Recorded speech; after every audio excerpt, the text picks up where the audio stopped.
Hey there, this is Stu. Forgot to turn up the sound on the mic. Yeah, technical issues all around. But, okay, so I think we're good now. I'm going to be holding the mic, so let me know if for whatever reason you can't hear me, okay? Forgot to turn up the sound on the mic.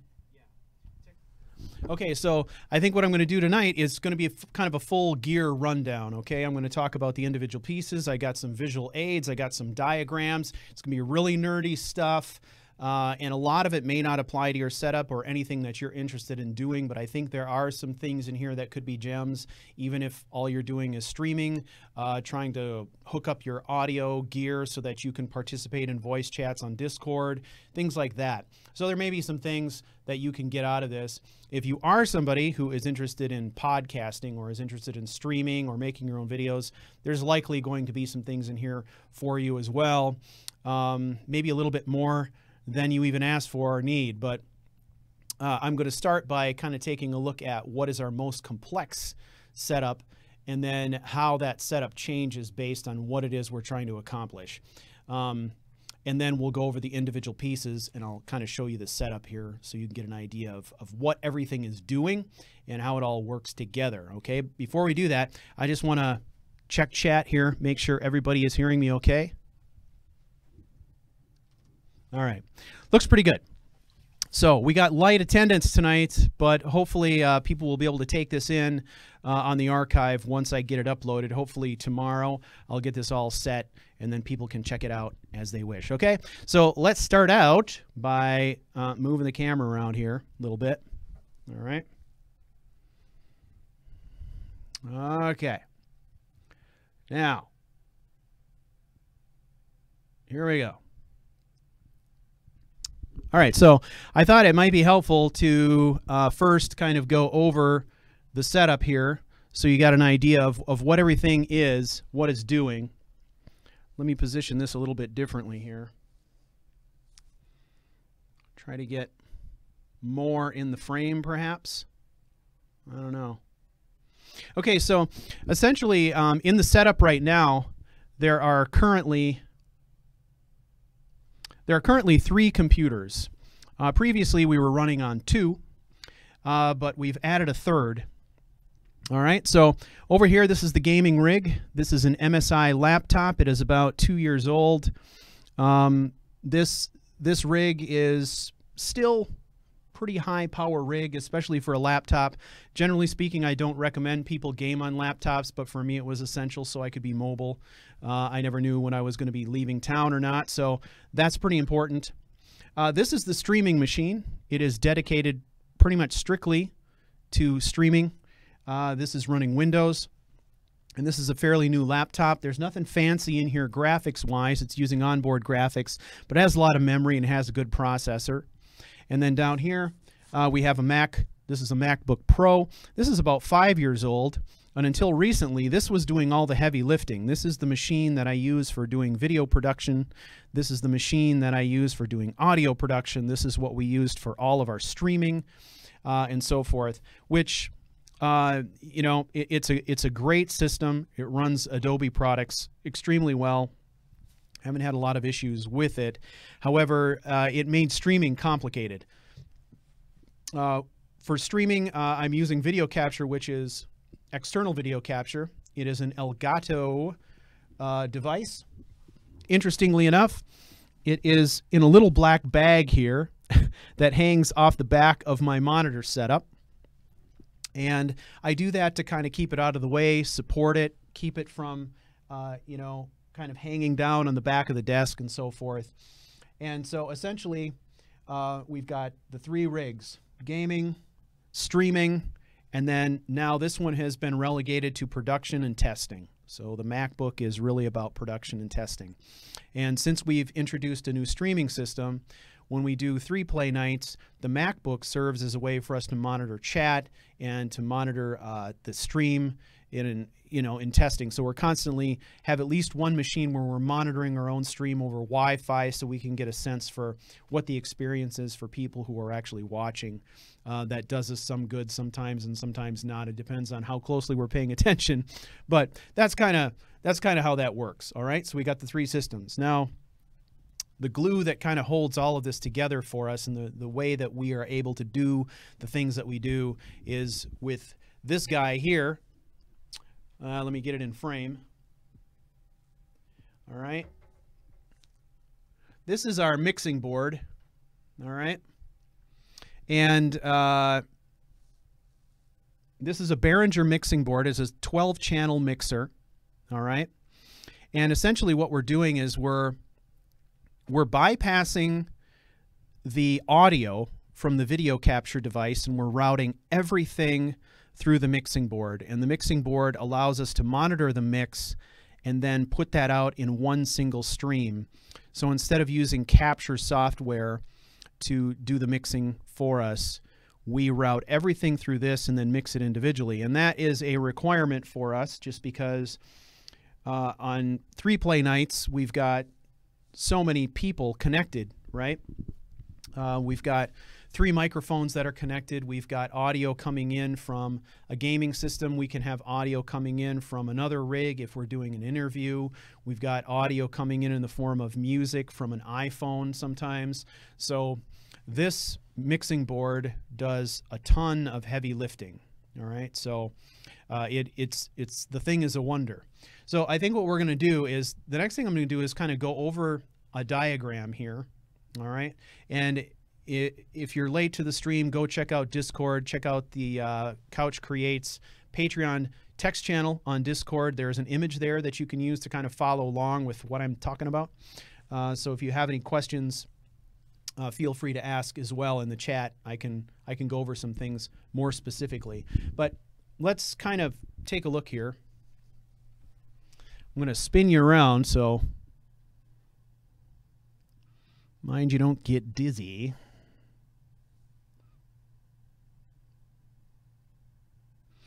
All right. Now, this is exactly the same diagram that I gave you in Discord. Let's move back a little bit here. All right. Now, I know it's a little bit hard to see here, so follow along with the image if you will. We got 3 systems: play system, stream system, test system. All right. The play system has 2 outputs. One is video, which is, you know, the video from whatever game it is we're playing. That is being broadcast or transferred in HDMI, and it goes from the play system to the streaming system directly. All right, and then the streaming software picks up that video signal here. All right, then. Now, normally, most people who are streamers will also use HDMI to transfer game audio over here as well, but we don't do that. The reason that we don't do that is because we need the game audio to be in the mix with our voices. We need to be able to control the volume of our voices over the top of the game audio, all right? And we need to be able to do it for up to 3 people, possibly 4, if we have a guest in the studio, or if we're doing an interview, or if we're doing a panel discussion, something like that. So what we're doing is we're coming out of the speaker jack. We come out of that from the game system, and that goes into the mixing board on one of the XLR channels. And I'll kind of show you how we do that.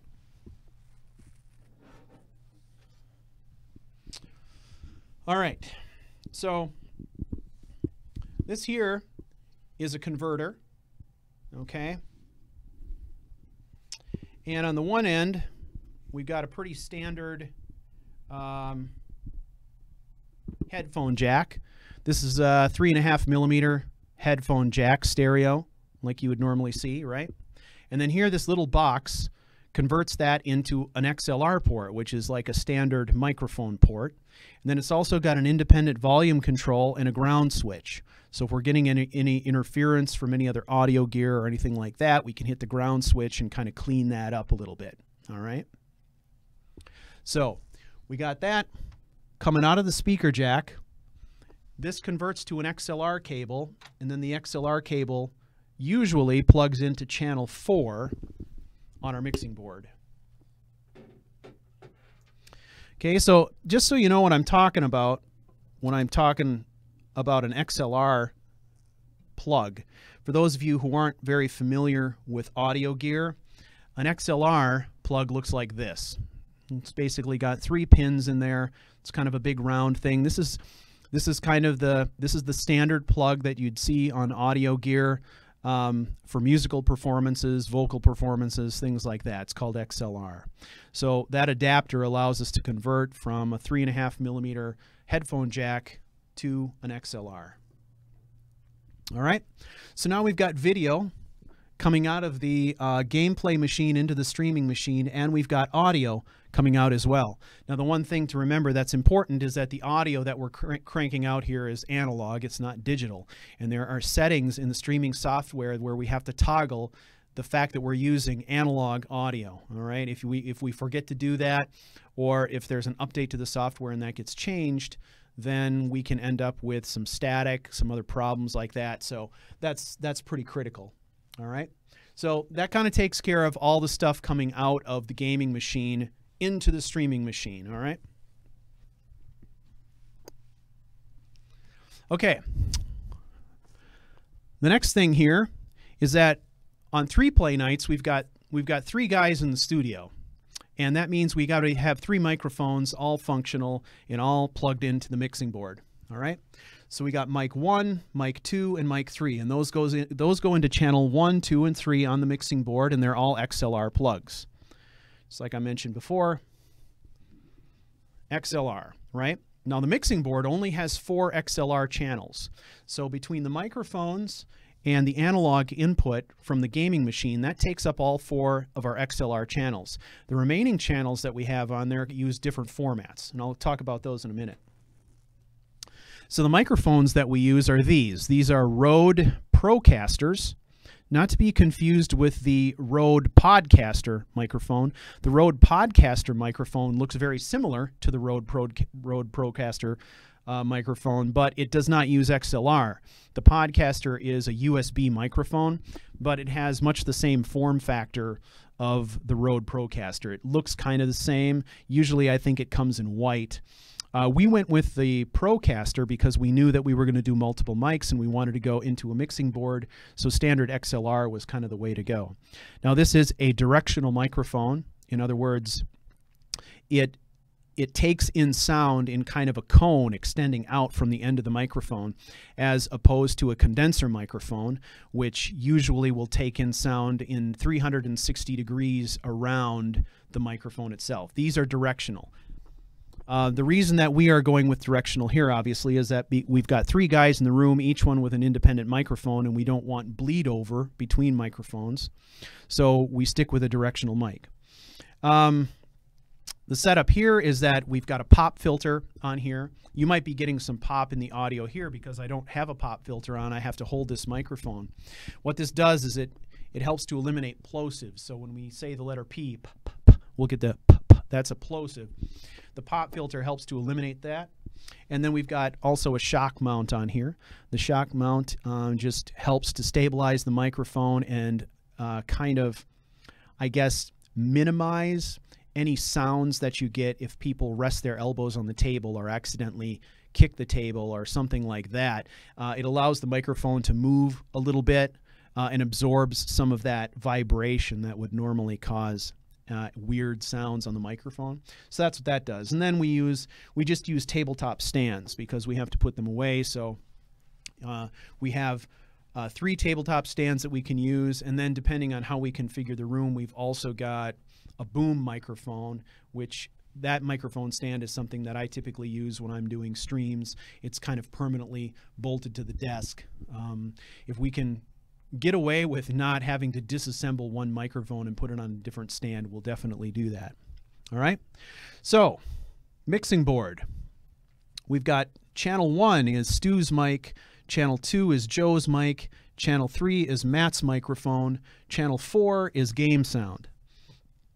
All coming into the mixer. The mixer is the hub. And then we have a little what we've done is we've gotten different colored cables for everyone here. So when we look at the mixing board, we can easily see based on the color of the cable whose microphone it is we're controlling. And the cool thing about the mixing board is that it will also allow us to independently equalize everybody's voice. So Matt is naturally a more bassy person. He's got a deeper voice than Joe and I do. So we'll dial back the lows for Matt, whereas we might dial up the lows for me and dial back the mids, for example. And so everybody kind of has their own setup. We set that up for each channel, for each person, and then we usually will try and take a photograph of the mixing board and archive that. So if we need to come back and reproduce those settings on a given night, we can refer to that image. All right. So then we've got another channel, channel 5. And channel 5 is where we're going to bring in music. And typically the music is coming in from my iPhone. All right. And I mentioned before that we had only 4 XLR ports. So this particular one uses a 1/4-inch plug. Be something like this. This is a 1/4-inch. This is what you'd see kind of on, you know, stereo hi-fi type headphones. All right. This is for your more studio quality kind of stuff. All right, and we've got several adapters that will allow us to convert from the 3.5 millimeter, which is your standard headphone jack, into the 1/4 audio jack.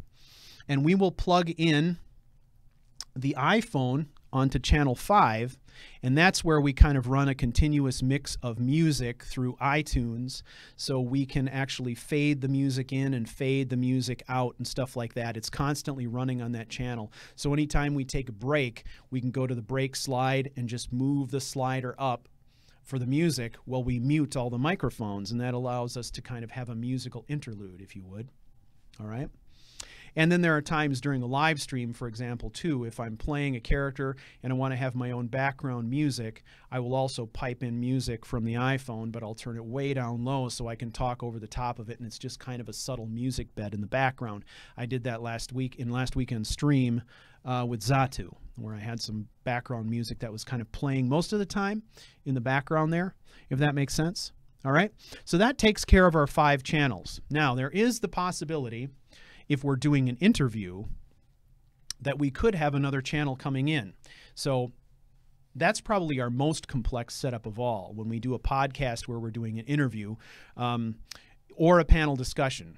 And typically, in that kind of a scenario, what we would be doing is we would be running Skype on the streaming machine, and we would have another cable coming out of the headphone jack on the streaming machine and into channel 6 on the mixing board using one of these little converters, right? And that's going to plug into channel 6, and that's where the voice of the person we're interviewing is coming in. So that gets into the mix also, right? All right, so once we've got everything in the mix here, then the audio comes out from the mixing board. Now we've got everybody's voices, we've got game sound, we've got music, everything's balanced into one signal, and then it comes out into the streaming machine, and the streaming software picks up that single sound along with the video coming out of the play machine and out to the cloud that it goes. It streams out to the cloud, and then we pull it down on our test machine so that we can see kind of how things are going. We can monitor the sound levels and things like that on our own or independently, as well as getting feedback from you guys who are watching the stream, presumably, and kind of hear what's going on there too. Okay? All right. Hopefully that makes sense to everybody so far. Now, the other interesting thing is here, the mixing board also has a channel that goes out, and it's a single 1/4 inch plug for headphones. All right, because there's 3 of us in the studio on recording nights, we need to split that signal for 3 headphones. All right, so we have a thing called a headphone splitter. Imagine that. All right, and it looks like this. All right, so we've got 2 ports on the back. It's kind of 1/4 inch RCA left and right stereo, right? That kind of setup. So that plugs into here, so the headphone signal comes in here, and then each of us plug our own headset into the front end of this, and then we have independent volume controls so that each of us can control our headphone volume independent to the others, and that allows us to all hear the same thing. So we can hear the voice in our headset of the person we're interviewing, along with game sound, along with each other's voices, and that's how that works. So everything is running off of that stinking mixing board. It does a lot of work. So the mixing board, as I mentioned earlier, is a Behringer mixing board. It's 12 channels, but it mixes down into one signal. So because of that, it runs about $150. When we purchased it, it was about $150. It may be a little bit less now. I'm sure there's equivalent models that are updated from this a little bit, okay, that are probably around the $150 range, I would guess.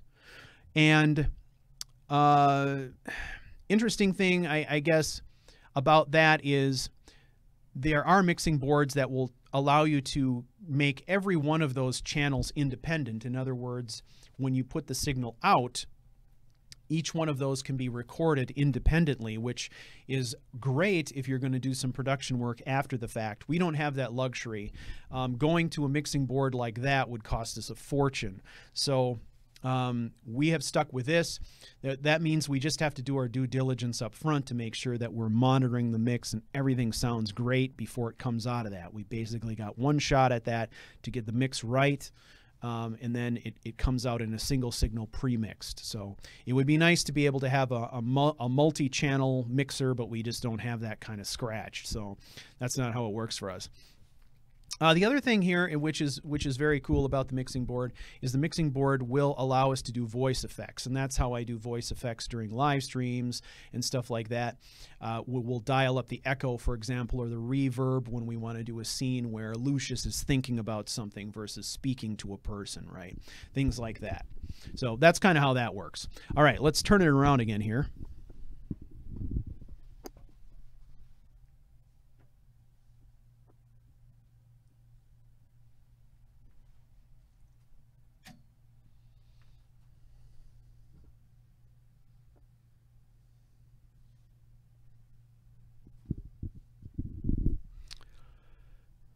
All right, back down to the mixing board. Okay, so you can kind of see the channels there. Now, let's get a closer look.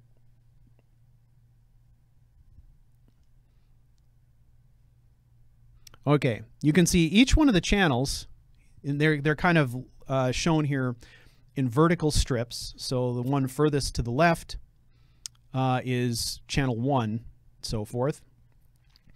Each of those dials basically is EQ. So if you start at the top, the knobs, the top one is a compression knob. So we can turn that one way or the other if we want to add compression, which basically can keep our voices from clipping if there's too much gain, things like that. Then we have EQ. So the next three knobs are EQ. So it's high end, mid, and low. The red knobs we really don't use. We haven't done a lot of auxiliary sends or anything like that. The orange knobs are the effects knobs. So that allows us to control the effects independently, all right? So basically what's happening here is that with the orange knobs, I could actually activate one of those and allow Matt's voice to have reverb, while Joe and I do not, for example. So you can independently add effects volume to each channel, okay? And then the knob at the very bottom, the black one on the very bottom of each channel, is balance. So balance left and right. We can, on the fly, we can change a channel from stereo to mono just by moving that knob left or right, for example, okay? And then the sliders on the bottom are the master volume, or the volume control, I guess, the slider volume control for every single independent channel. And then on the far right, you can see the two black sliders. That is the master mix. So that would turn everybody's voice, all the sounds, up and down, as opposed to individually. So as it's laid out right now, you can see I have all the channels muted except channel 3, which I am talking on right now. And the volume is all the way up at the top. All right? So if I want to fade my voice out, I simply slide that slider down while I slide up the slider that has the music input. right? So by doing that, we can kind of create a nice show effect, right? So we can fade music in, we can fade voices out. And then we also have a mute button for each one independently as well. And that'll just turn off the microphone completely. It'd be rather abrupt, but that works as well. Now, the fact that we're all in the same room, sitting around the same table, however, means that even if I were to mute my microphone because I felt like I had to cough or something like that, the sound of me coughing is still going to be picked up on the other microphones in the room. There's really no way to get around that, really, with us all in the same room. But it's far better than we're far better off that way than if we were using, say, condenser mics, for example. We had considered the idea of possibly using something like lapel microphones or whatever, but most lapel microphones are condenser microphones, and with those you're going to get even more bleed over, especially in a studio space as small as ours is. So that's kind of how that works. And then you can see the plugs there for, I guess it would be channel 5. All right, so we got our 4 XLR channels, and then the next one over is channel 5. It's got the red and white plugs in it. All right, that is where the iPhone would come in for music. And you can see that it's got 2 1/4-inch channels left and right. If you want stereo sound, you have to plug in left and right. So we've got a cable that converts a single 3.5 millimeter headphone jack into 2 1/4-inch left and right stereo jacks. And so that's where the music from the iPhone would come in. All right. So that's kind of how that works, ladies and gentlemen. The mixing board is truly the hub for everything we do here. And, you know, it's pretty good value, I would say, at, I don't know, you know, $150. That's a pretty good value, I think. All right, so that covers most of the basics of the hardware. As I said, we kind of went over how everything works here. Now the configuration changes obviously depending on what it is we're doing. 3-play nights are very complex just in terms of setup as far as what we would normally do. I would say more complex would be if we had a 3-play night where we were bringing in a guest via Skype. That would take one more channel on the mixing board. That's one more voice that we have to equalize in the mix, that kind of thing. But that's probably the most complex thing that we would do, I think. Now, as far as the space goes, I've got it mainly set up for the work I do during the day. But if I'm streaming by myself at night, then essentially what I'm going to do is go to the mixing board and I'm going to mute all the channels for the other microphones. Usually the microphones don't get plugged in unless it's a 3-play night. We'll unplug those and pack them away until the next 3-play night. But basically what I would do is break it down so it's just my microphone on channel 1, and then on channel 5 we would have the music coming in on channel 5, and I would kind of control those independently, right? But we would only need those 2 channels. So much simpler setup, all right? Okay, so what else do we need to cover here? Now tonight is interesting because this is probably the most significant stream I've done on OBS in a while. On podcast nights, the way that we used to do podcast nights, we would use OBS for podcasting just because it ran pretty well in Mac, and we could do a lot of cool things with it. But the Mac does not run OBS well for the Elgato game capture card. So whenever we were doing Elgato game capture, we could not use OBS. Now that we're running on Windows, we're able to do game capture inside of OBS, which gives us a lot more options than we used to have. By options, I mean, you can see OBS is running here. I've got it in studio mode. So I've created a whole bunch of slides. It's kind of like, you can think of them almost like PowerPoint slides, if you will. And it allows you to create a scene, basically. So I can have a background image, I can bring a camera in, I can bring multiple cameras in, and I can position them in various areas around the screen. I can create overlays, I can create slide shows, in other words, slides like I can link to a folder that has multiple images in it, and it will change those images out for me. So you can see at the bottom of your screen right now, there's little ad promos zooming in and out. Basically, those are 5 different transparent PNG images I've created and put into a slideshow in OBS, and they just kind of run in the background. And then I've also got a layer in the background that's playing a video as well as kind of a backdrop for what we're doing right now. Does that make sense? Okay. So depending on what I'm doing, things may have to change up a little bit. It all just depends on what machine I'm broadcasting from. What we're trying to do now is sort of standardize and say, this is the machine that always does streaming. This is the machine that always does production. This is the machine that always is gameplay, and kind of keep it pretty standardized. So the other thing you can see here, this is the boom I was talking about. Okay, this is pretty adjustable, and we like to keep this microphone mounted on here permanently if we can. Sometimes the setup doesn't allow us to do that. If we were doing strictly a podcast and we weren't doing a 3-play, then we might have to take this microphone off and put it on a stand on the table where we're all sitting around the table together. But on 3-play nights, we've always got one person here gaming, so it actually works pretty well to keep it that way. Okay, so as you can see behind me, let's have a look here. All right, so behind me, hanging all over the walls in here, these are acoustic blankets, and I believe these blankets are 6 feet by 8 feet. I have 4 of them, and they hang from clips from the suspended ceiling. And the reason these are here is because they cut down the echo in the room. And these are relatively inexpensive. You can buy these at audio gear shops online, pretty inexpensive, and they make a huge difference. Essentially, they actually just look a lot like a moving blanket, right? But once you hang these guys up, they will cut a lot of the echo out of the room.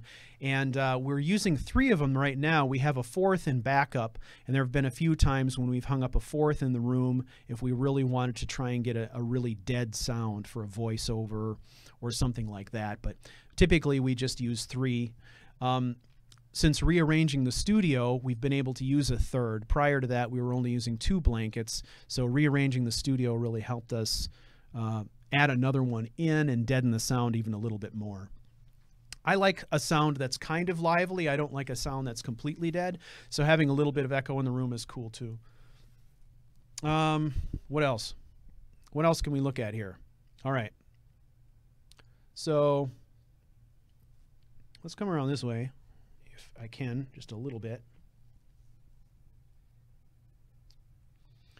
All right, so in setting up the studio, Matt and I pulled everything out of here, and we took the desk out as well, which was up on wood blocks previously, and we flipped it over and we extended the legs as far as they would go and then moved it back in so we could get rid of those junky wood blocks.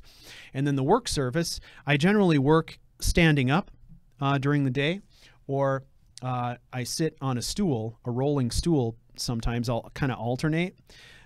This is kind of an audio gear case that we use when we're taking any microphones or audio gear on the road. We'll put them in this case. We thought, why not use this as kind of a standing desktop? So I put this up here, and then I went to the salvage yard, and I bought a big piece of glass that came out of an industrial window.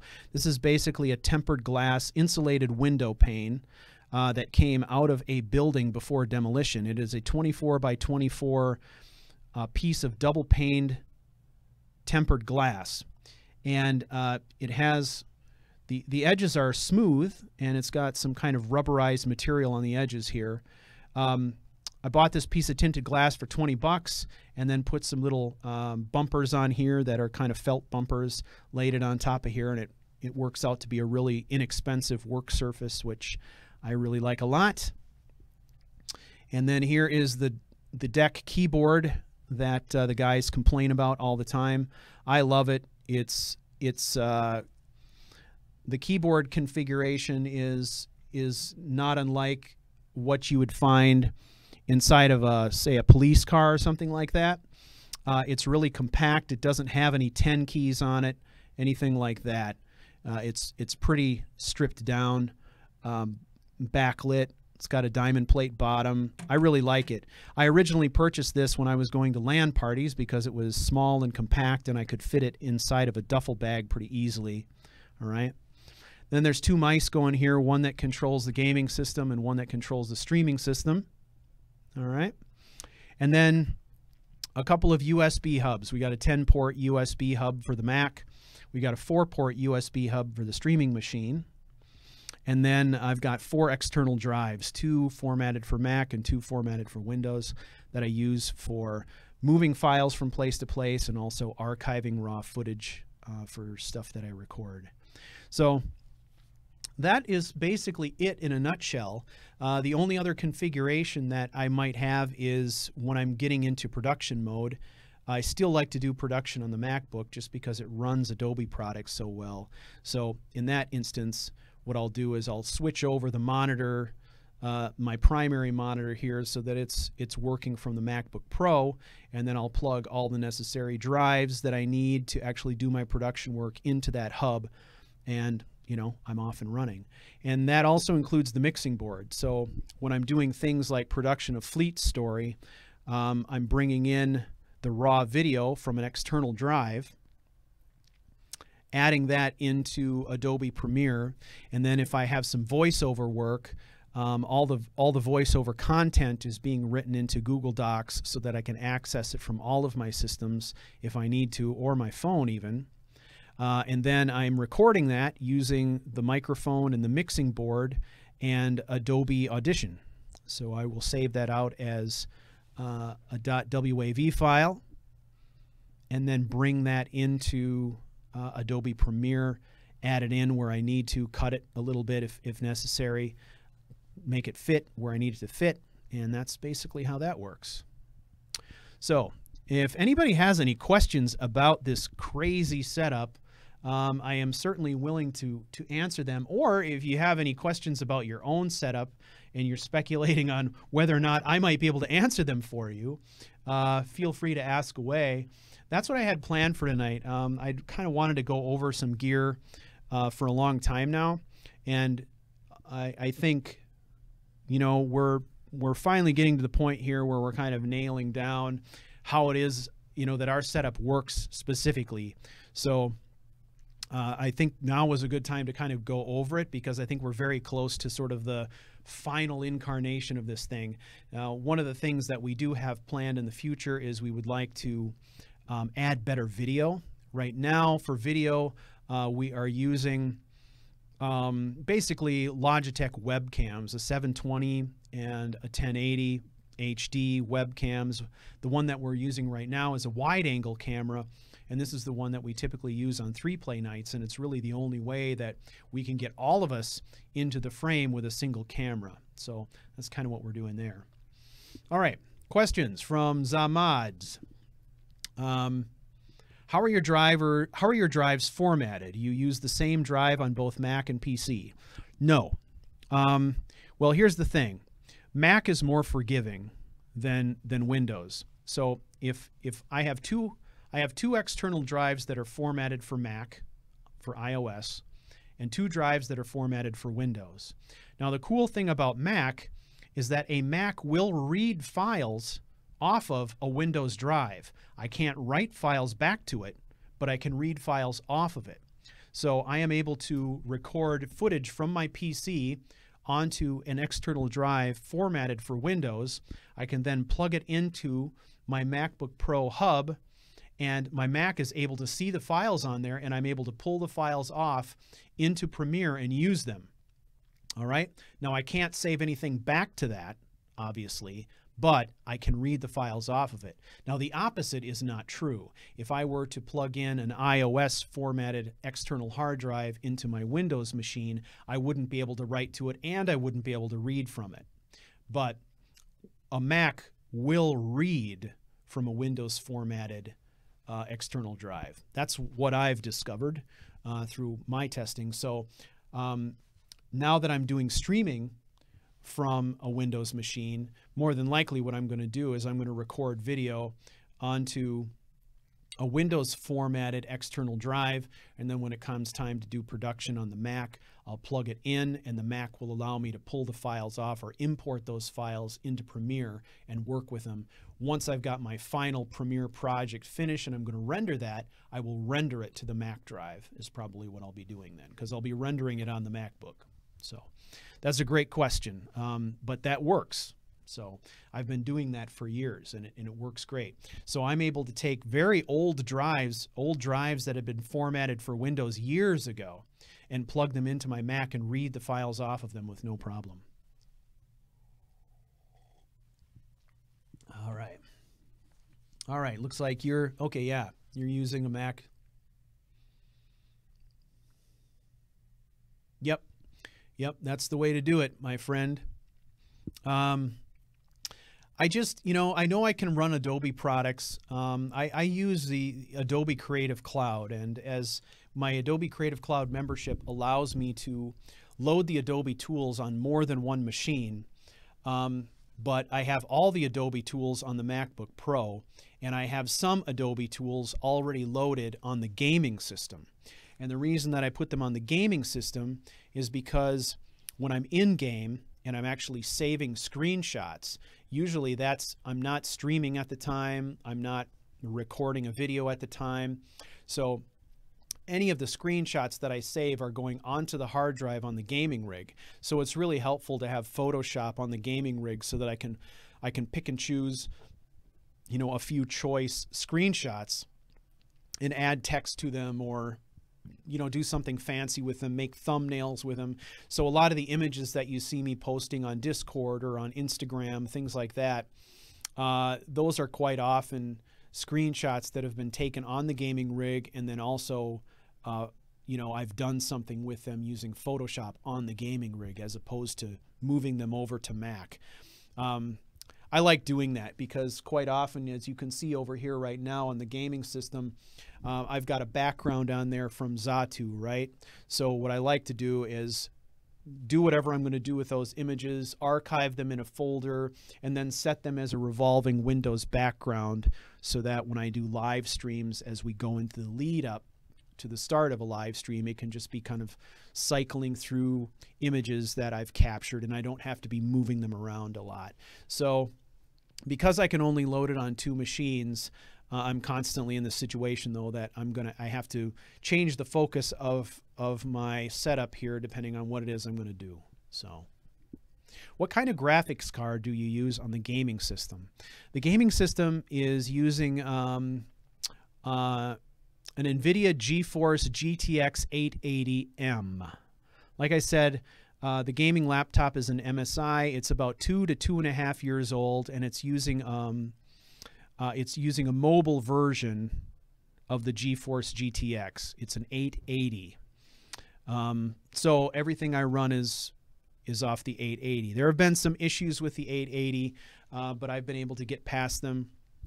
The factory setup for that machine had some issues with it. There were some drivers issues. I've had it worked on multiple times to try to get past some of these conflicts. And now I finally got to a point where it's pretty stable. Early on when I first got the system, there was a conflict between the 880M graphics card and some of the embedded graphics card management software in Windows. And the only way to get around that was to basically uninstall all the basic OS setup that was on there when I got the system, and basically do my own from scratch install of Windows 10 on there, and leaving out some of this default graphics management software that was hosing me up. The other thing that this machine had when I first got it was 3 solid-state drives in RAID 0 for speed. Obviously, RAID 0 is for speed, not for redundancy. And that was a problem as well, only because, it means that I'm basically, 30% more likely to lose everything, right? If one drive goes, they all go. So that's another thing where we kind of disabled the RAID. So now I've got 3 smaller SSD drives in there. So I'm running Windows on one, I'm running Skyrim, both versions of Skyrim and the Creation Kit on another. And then I've got a third where I'm installing other games outside of Skyrim and Fallout. So kind of changed that up considerably. And I haven't seen a significant hit in performance. It's actually working very well, so I'm leaving it that way for now. Good questions. The gaming rig is, it's running an i7 processor, 2.4 gigahertz, I believe. Yeah, 2.4 gigahertz. And then, as I said, I've got the 3 solid-state drives, and then I've got 1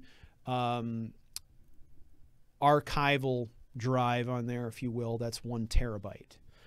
And then between all of my external drives, I've probably got in total another 6 to 8 terabytes of storage. Some of it is for production, some of it is for backup and redundancy. So, you know, I can back up saved games for what it's worth, that kind of stuff. Production assets, those kinds of things. That's about it, folks. I don't know if you've got any other questions. Okay, so question is, do you take laptops home and game and edit there, or do you do your editing in the studio, or is the studio just for streams? I do all my streaming in the studio. I can take my production work on the road. So I do all of my streaming, all of my gaming, all of my recording in the studio space, but I can do my production work anywhere. All I need is the MacBook, my headset, and my external drive, and I can do that literally anywhere. So I can do that from home. I can do that on the road. Part of the reason I got the gaming laptop is, as a consultant, I have to travel. Sometimes I used to travel a lot every week. Now I don't have to do that so much, which is a blessing.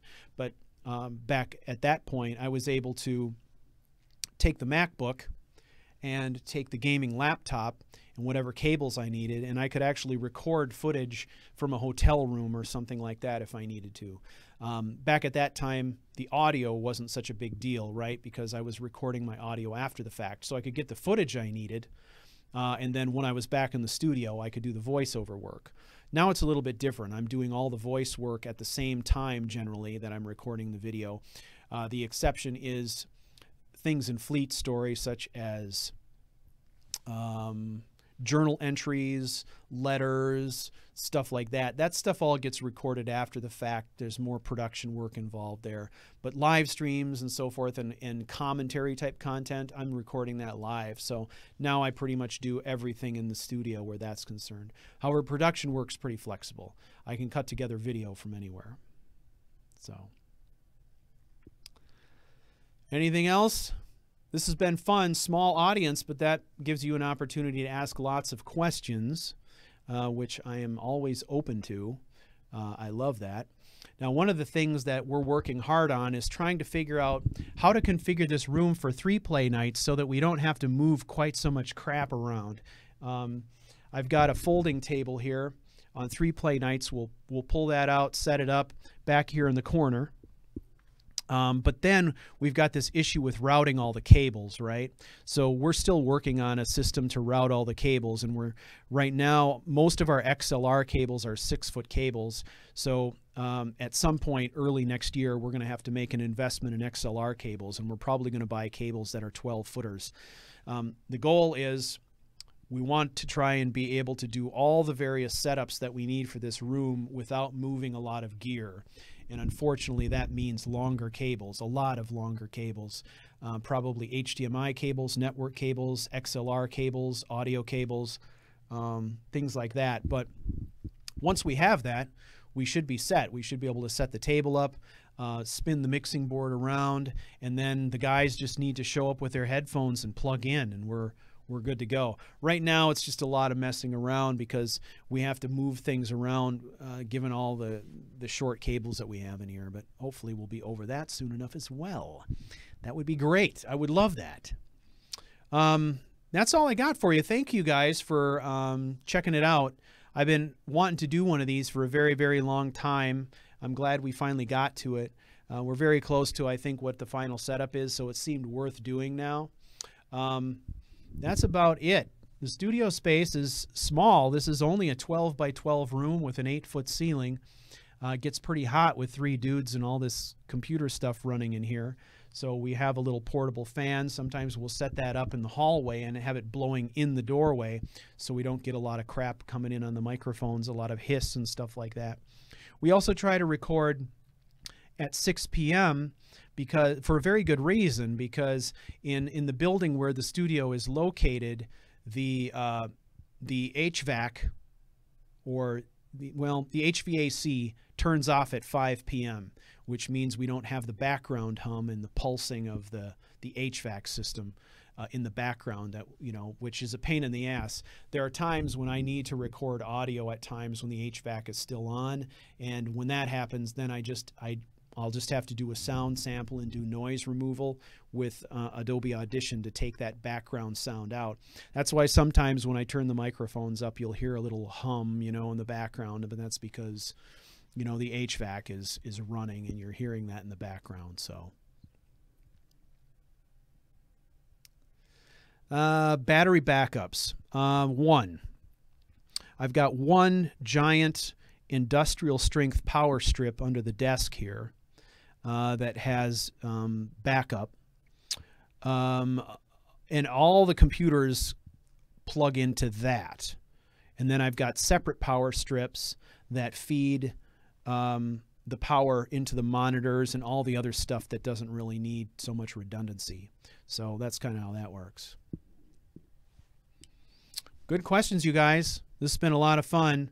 If you have any other questions or would like to see something else covered in a live stream going forward, let me know. We may do some updates as we add things to this. Like I said, in January, we're planning on doing some more upgrades here, which I'm hoping will mean a better camera. We're looking for something portable, actually, so we can actually film some things outside of this space, which is kind of exciting. I'm looking forward to that. So a better camera, some longer cables, and we'll be good to go, and we keep marching forward.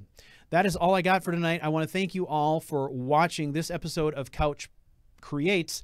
It's been a lot of fun doing this tour, and I will see you guys next time. Thank you.